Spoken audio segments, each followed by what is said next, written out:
குட்டீஸ்களுக்கு. நாங்கள் இப்போ தான் கொஞ்சம் கொஞ்சமாக வேலை செஞ்சுட்டு இருக்கோம் ஃப்ரெண்ட்ஸ். அதுக்குள்ளே சாரல் அடிக்குது, காற்று அடிக்குது, மழை வருது. நாங்கள் எல்லாரும் வேலை செஞ்சுட்டு இருக்கோம் ஃப்ரெண்ட்ஸ். எல்லாரும் சேர்ந்து தான் செய்கிறோம். நீங்களும் வந்து இதில் கலந்துக்கிறீங்களா? எல்லாரும் கலந்துக்கிறீங்களா வேலை செய்யறதுக்கு? எல்லாம் சாப்பிட்டாங்க. நான் இங்கே கூட்டிகிட்டேன், கொஞ்சம் கூட்டிகிட்டேன், இன்னொரு வாட்டி கூட்டணும். கூட்டிட்டு அப்புறம் வந்து என்ன பண்ணணும், வெளியில் ஆயை கொஞ்சம் வச்சுருக்காங்க, அந்த ஆயில் எடுக்கணும்.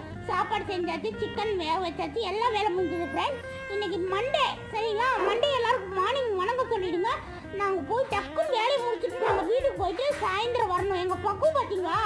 எங்கள் பக்கு வந்து ரொம்ப குறும் பண்ணிருப்பா. எங்கள் காமாட்சி கேஸ் கடையில் இருக்கா. சரியே சிட்டு உனக்கு சொல்லி ஜெயிலுக்கு போயிட்டு கொண்டுட்டு நினைச்சுக்கோ. சின்ன பிள்ளைகளெல்லாம் நீ கடிச்சிட்டு இருக்குன்னா உனக்கு என்ன அர்த்தம் தெரிய வேண்டாமா? சோறு போட்டு தின்னுட்டு பேசாம இருக்கும். அவளுக்கு ஒன்று என்ன பண்ணாலும் நான் அவளை அடிச்சுட்டுக்கா. அடியே பக்கு, இந்த வாடி பக்கு, அடியே பொக்கு பொக்கு பாருங்க, நல்லா குண்டாயிட்டு தலை